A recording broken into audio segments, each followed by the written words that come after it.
guys, Ivan here and welcome to a new video. Today we are here with the new 2025 Mercedes-AMG and this is the GLE 63S in really interesting configuration. And if you enjoyed this episode, don't forget to smash the like button, subscribe and hit the notification bell so you're notified for all upcoming episodes, and thank you so much for your support. Alright guys, so here we are looking at obsidian black metallic, your typical black color for the Mercedes and also GLE, and it doesn't have any like a tint, like a blue tint or anything. This is a pure black metallic and I really like this color. It's so, we can say, timeless, because for so many years it has been in the lineup of the Mercedes and AMG. And here with the 63S, now in Sport Plus, the car is lowered and you can see that this car has a great stance. And also what I like about this configuration, about this spec, is that it doesn't have a night package, so in a way it is an elegant sporty version. And you can see these muscular trim pieces much more actually, because the contrast of a black car and chrome makes these elements stand out quite a lot. So you can see it here. This is everything in chrome, but it's not the chrome which is shiny like here. This is more of a matte chrome, as you can see. So this lower section is in matte chrome, and the grille, so-called Panamericana or AMG specific grille, is in gloss chrome, and also the Mercedes-Benz star here. For the facelift we have a AFFALTERBACH crest badge here, power domes on the hood, and new design of the daytime running lights with these new stripes, multi-beam LED technology, and I like the front view of this spec quite a lot. Also on the roof you can see these roof rails are in matte chrome as well, and also the window trim is in matte chrome, so it all very nicely blends in with the spec. And also we have wheels which are not black, so we have these AMG forged crosspoke wheels in chrome or silver, which I also really like as a combination with this non-night package vehicle. And also red brake calipers with black AMG lettering. We have Advanced Sport MO1 tires, and these are Yokohama tires. The tire size for the front 285 40 22 inch,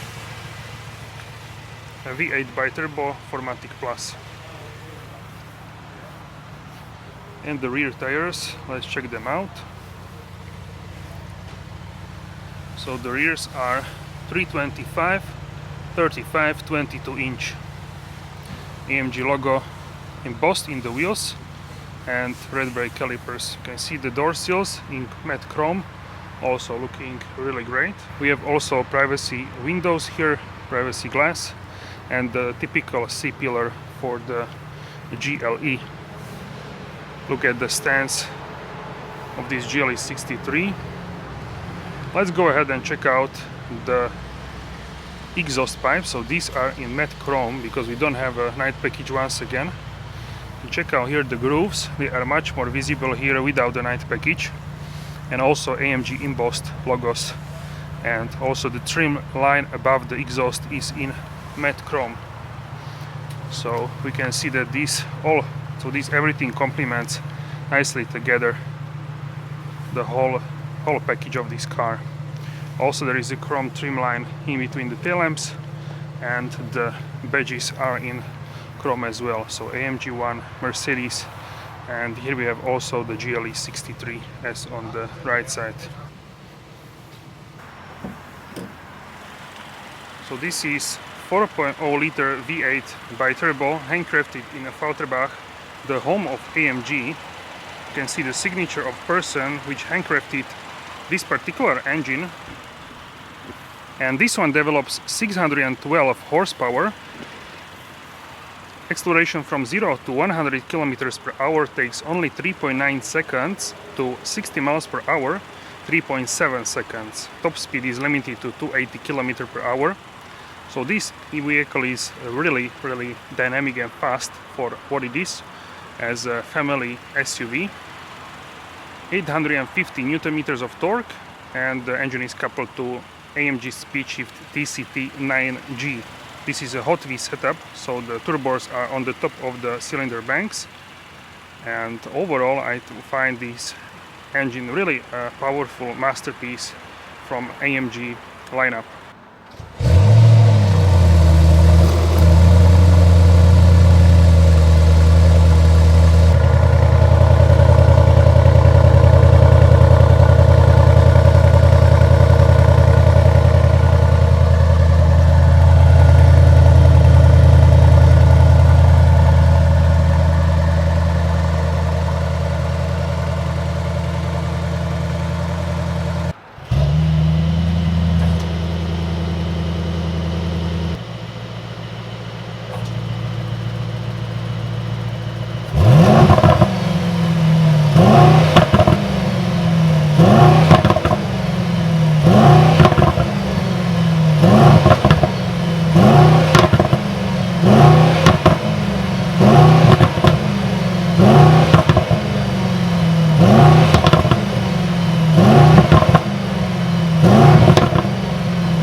Let's check out the boot.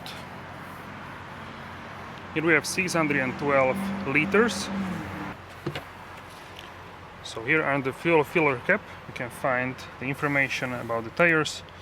174 miles per hour is top speed, limited, and you should use 98 or 95 is possible, but for the best engine performance 98 or better one.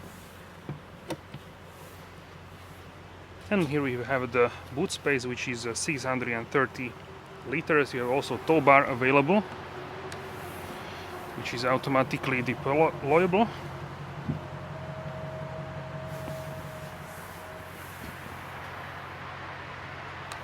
And also it can retract. You can use this as a bike carrier or storage box.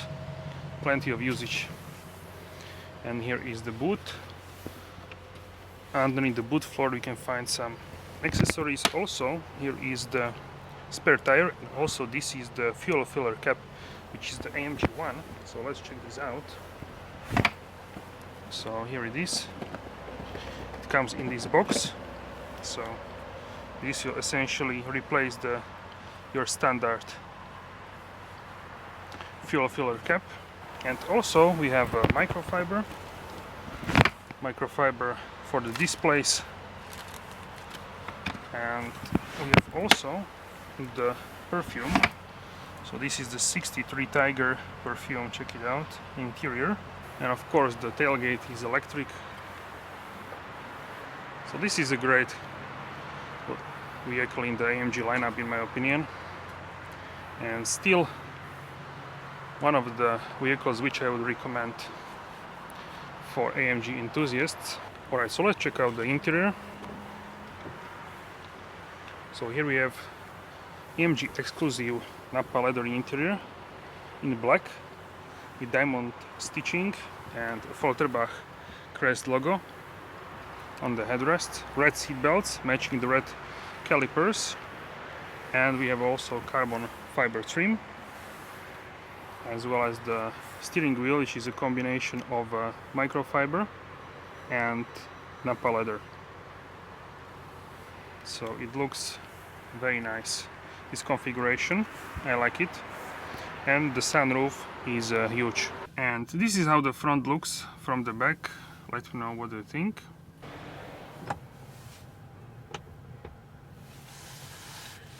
So here in the GLE also the armrest for your left arm is heated together with the seats.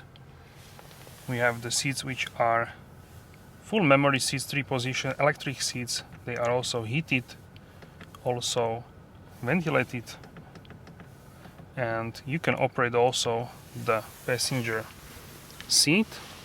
So if I want to move it, I can move it also the headrest. So really nice in this possibility is very nice. So the view is what I like about the GLE and GLS. So this is the new AMG Performance steering wheel, the latest one, with the dials to change modes. So we start with the slippery mode, then we have the individual, comfort, sport, sport plus, and race mode. Also, as you can see, in race mode we have suspension, which is a sport plus. In sport we have sport suspension, and in comfort we have a comfort one. And also here on the display you can see the differences in modes. So we have slippery one, then we have individual, comfort, sport, sport plus, and race mode. You can also see the exhaust there. Check it out, exhaust button. So what you can do is you can go to individual and you can set, for example, that I want to have the dynamic or even race engine. Suspension will be comfortable for the most comfort, and then the exhaust will be on. Let's leave this on. We can say basic. We can have it on pro. So this is essentially like a race mode, but with the comfortable suspension. So for those of you who don't have the best roads, which is I think majority of the people, then this is the best mode in individual setting. Let me know what do you think about this and which modes would you use or you are using. Here we have the driver screen. So with this one you can change between the track pace, super sport, then we have the sport, classic, understated, navigation, assistance, off-road, and service. So many menus. So here is the service, then you have the off-road, very nice one.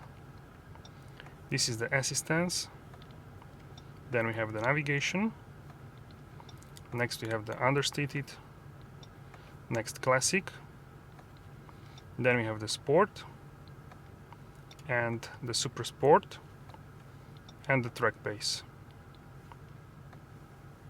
Now if you swipe up you have a menu for the heads-up display, which you can have track pace, race, super sport, standard, minimal, or off-road. Now I misclicked, so sometimes you misclick, but not as much with these touch buttons, not as much as some people say. So here actually,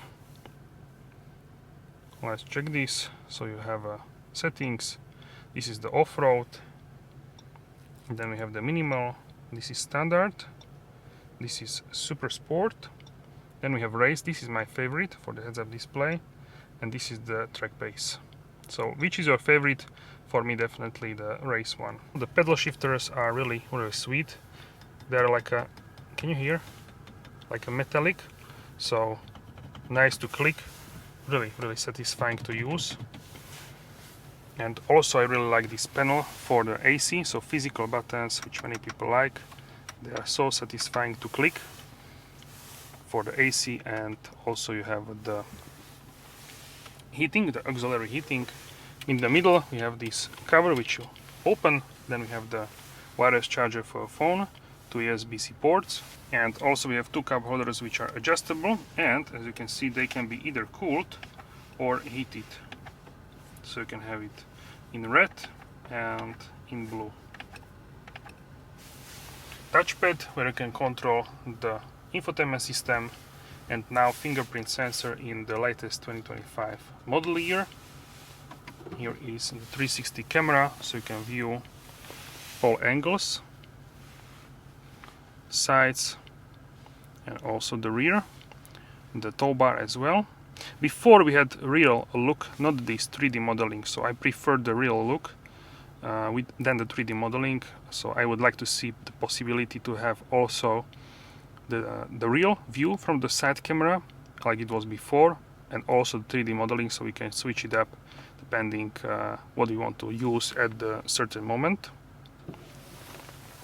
New possibility also to click here, and now the camera activation position is saved.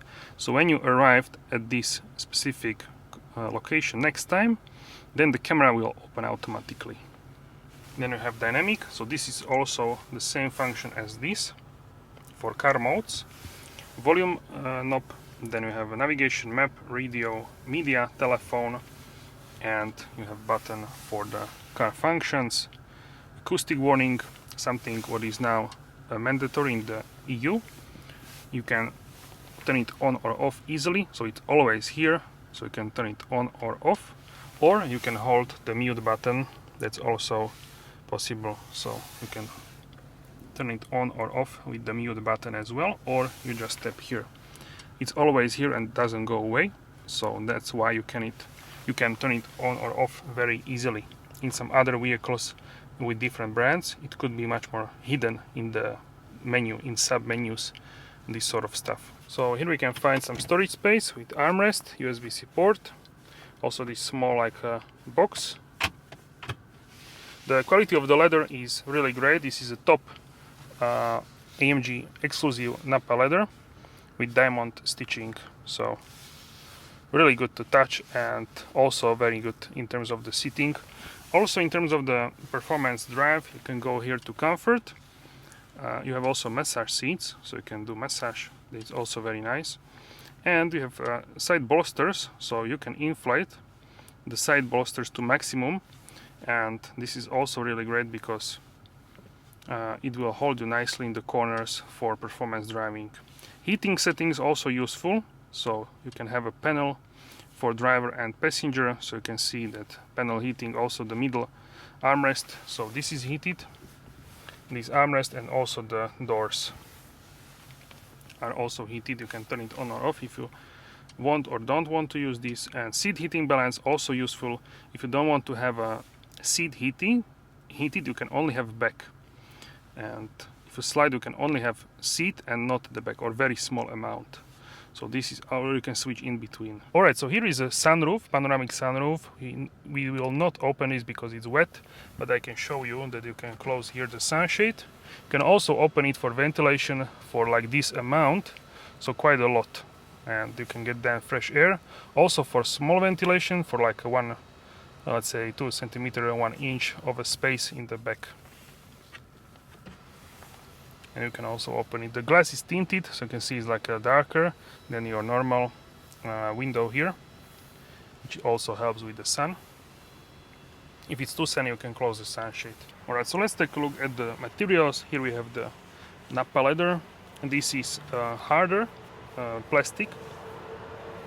Harder one than, for example, in the E-Class. When I touched the E-Class one, that one is softer. This one is more utility. Also maybe because with the SUV, it's more like a family car, not like a super luxury sort of car, like the E-Class is. So maybe that's why we have here also harder, more utility, rugged plastic, also place for water bottle and some other stuff.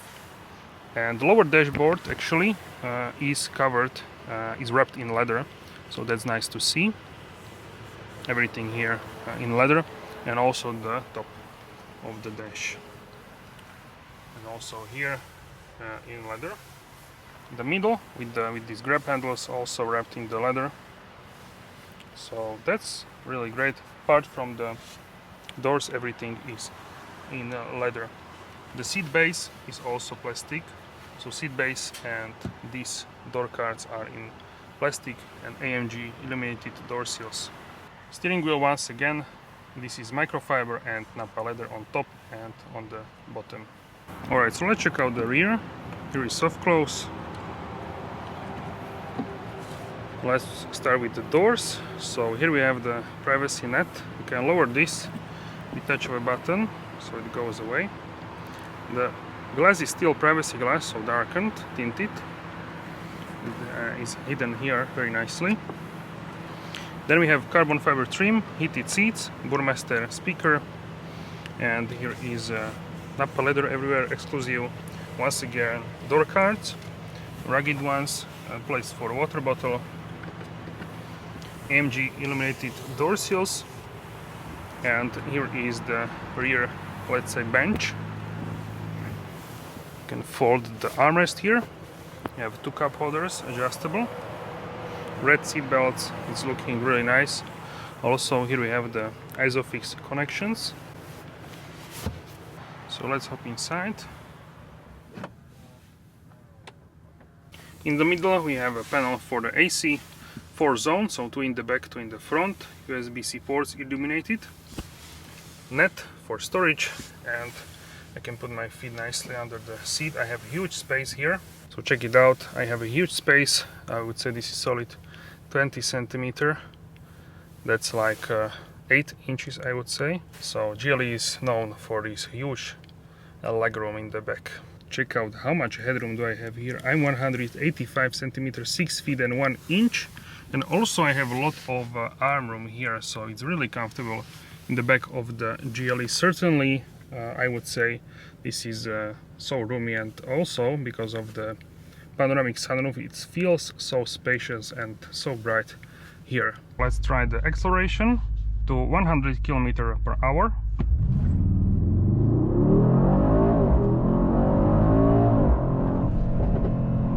Wow!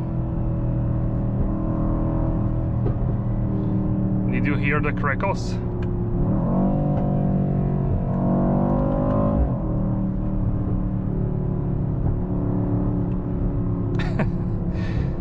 I've been driving this car. Let's go back to comfort mode, but let's turn the exhaust on. So I've been driving this car for the past couple of days, and I immediately noticed how pleasant of a ride this car is. In daily scenarios, it is so comfortable and also very quiet for a performance SUV. But when you want and you turn it into the Sport Plus or the race mode, it's so flat in the corners, and also it's really great in terms of the transmission, and of course the engine has so much character. Even in comfort mode, if you drive lightly, you can of course hear the engine and you can hear the rumble of the engine. And if you don't use the engine that much, you will see the blue icon 4 with 4-cylinder. So this is using technology where it shuts the hub of the engine and you are using only 4 cylinders if you are in comfort mode. Also, what I like about this car is you have so much options to have the instrument panel, like in the, so you can have a Super Sport here in the instrument panel, where the RPMs go to the side towards the front, like this illusion, 3D illusion. You can also change what is in the middle, G-force, temperatures, also trip settings, consumption at the moment, map, or you can have this simple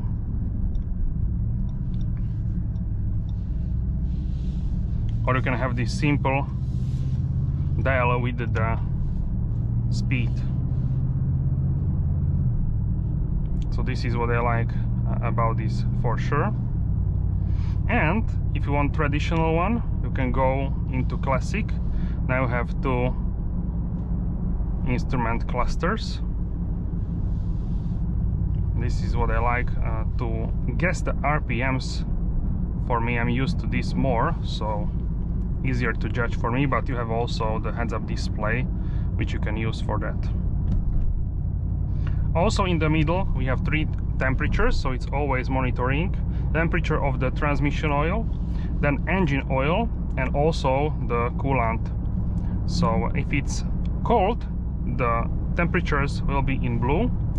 If it's ready to go, it will be in white, and I didn't see it yet, but I assume if it's red, then it is overheated. So this is something what I like to monitor. Not every car has this feature. And then you have also your setup, settings, engine data. You can see the kilowatts, newton meters which are using at this precise moment.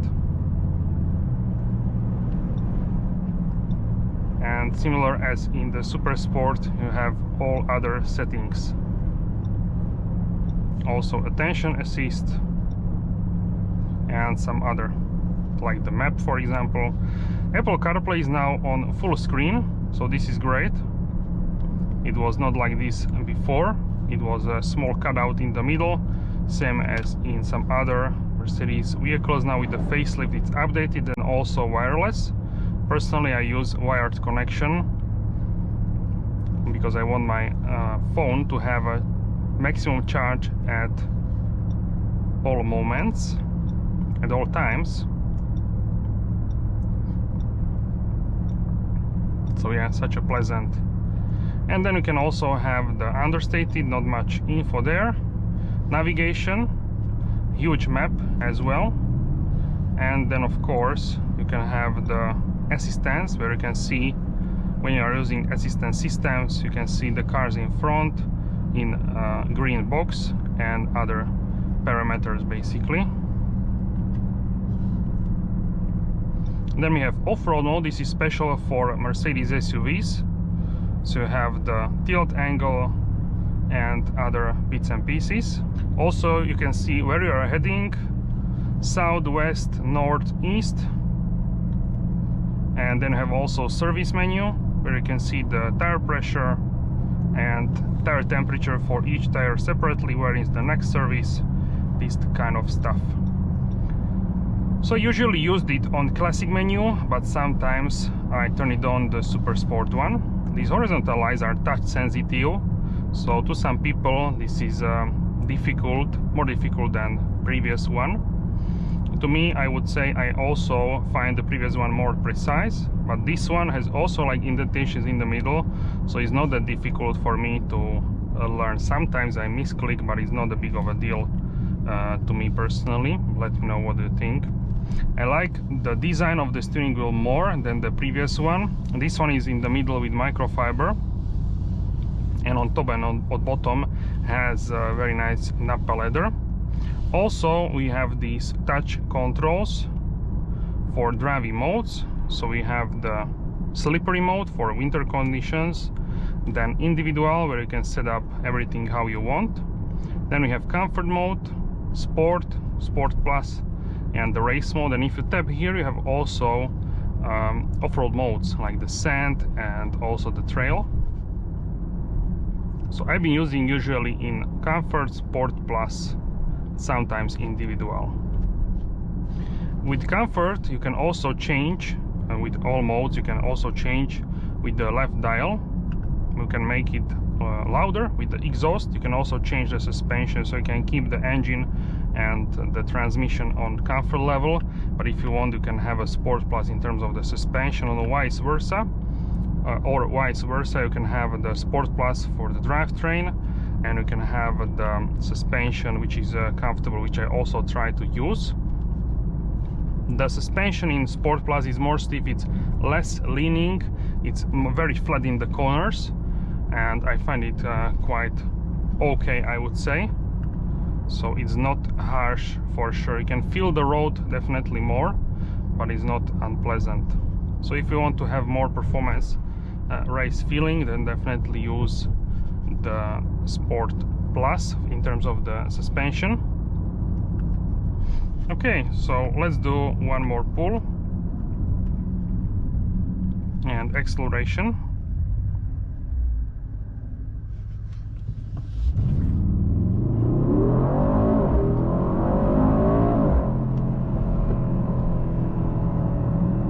Really fast, from 0 to 100 km/h in 3.9 seconds, and up to 60 mph 3.7 seconds quoted.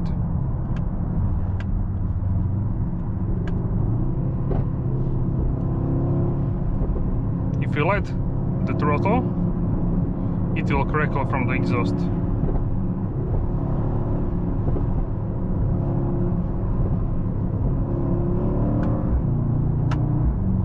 Shifts are also very instant. Of course, not as multi-clutch MCT, but pretty fast. For comfort, this is even better than the MCT. The TCT is better than MCT in terms of the comfort driving. So I think for the SUVs, this is the right choice. For GT 4-door or GT 63 2-door coupe or SL63, you have the MCT multi-clutch, which is more brutal, let's say. This one is leaning on the comfort side, but still really precise on that level.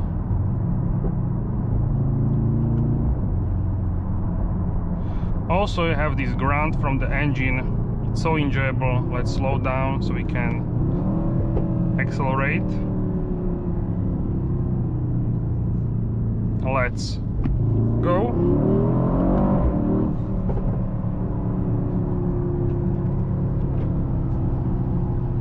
open the sunroof so we can hear better.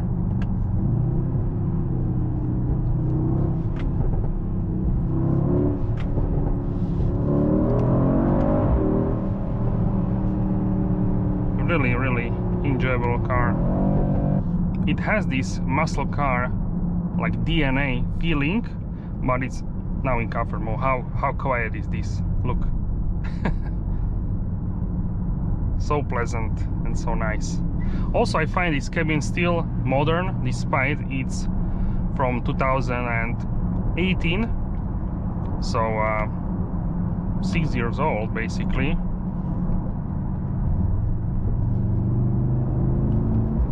And I also like the layout with the two screens next to each other.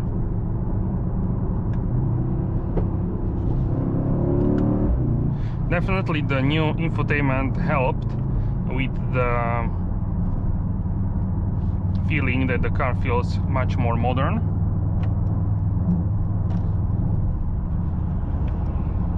And also the new steering wheel for sure. Same as in other facelift models such as the compact cars A-Class, CLA, GLA, GLB. We had similar style with the interior, so the new steering wheel and infotainment system, and some new trim colors and upholstery colors as well. I really like the new pedal shifters which come with this new steering wheel because they are much more pleasant, and also they have different shape on top and on the bottom. And from the back side they have like an indentation, so it's much easier, we can say, much better for the ergonomics to drive this with the pedals. Also I feel like they are more like a thick. They change the ergonomy of this, so it is much better in my opinion. And also if you click the pedal shifter, it's much more satisfying than previously.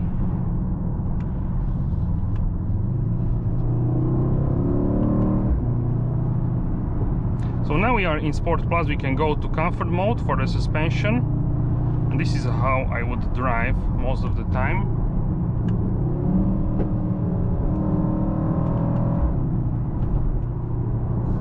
You can leave the shifting on automatic, or you can shift yourself.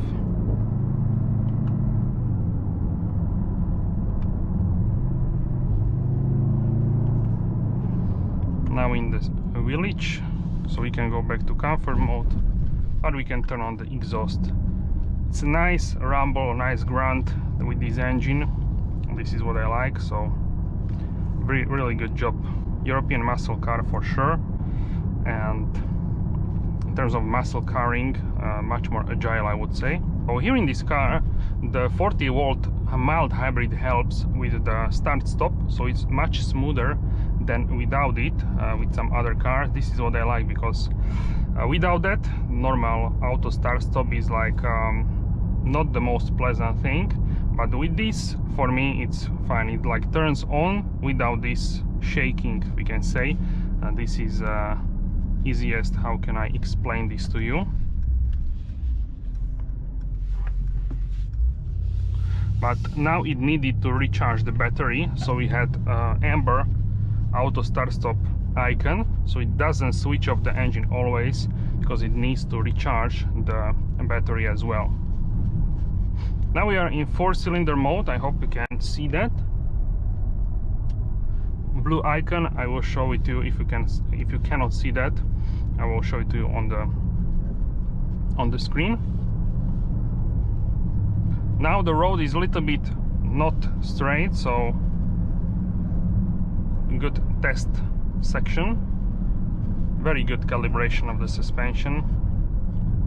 I would definitely buy this over GLE 53. So there is like 50-40 depending on the country, maybe less more, around 40-50,000 euros or dollars, the difference in price. So it's quite huge, the difference, but I would say it's worth it if you care about it, of course.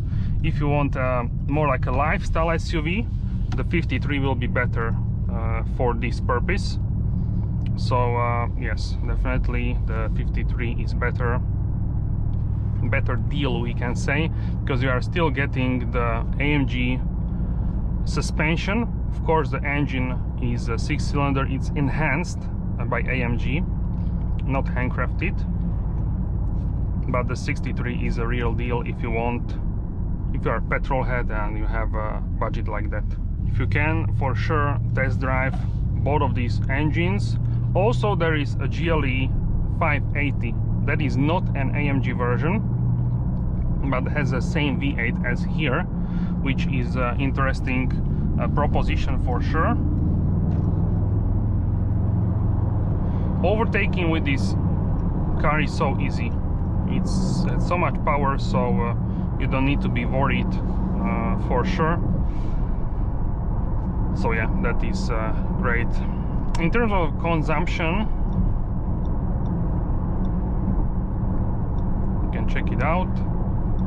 Consumption from reset, so from basically from being the new car, it's 13 liters, and I think this is fine for this car. It was lower when it was running in. I can show it to you on the screen, and you will see also MPG for the UK and US on the screen. For me, this is fine because this is a huge SUV with the V8 engine, so you cannot expect this to have low consumption long term. But I tried on the highway driving at 100 km per hour, 60 miles per hour constantly with constant speed, and I got around 9 liters, 9.5, depending of course on the wind, this kind of stuff. So certainly in countries where you have this kind of speed limit, it's possible to have a lower consumption. So this is great as well.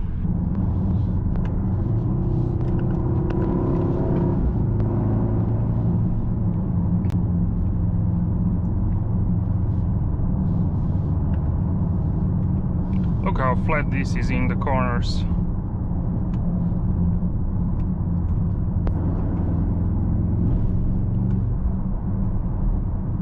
Absolutely love it to driving this here on the country roads.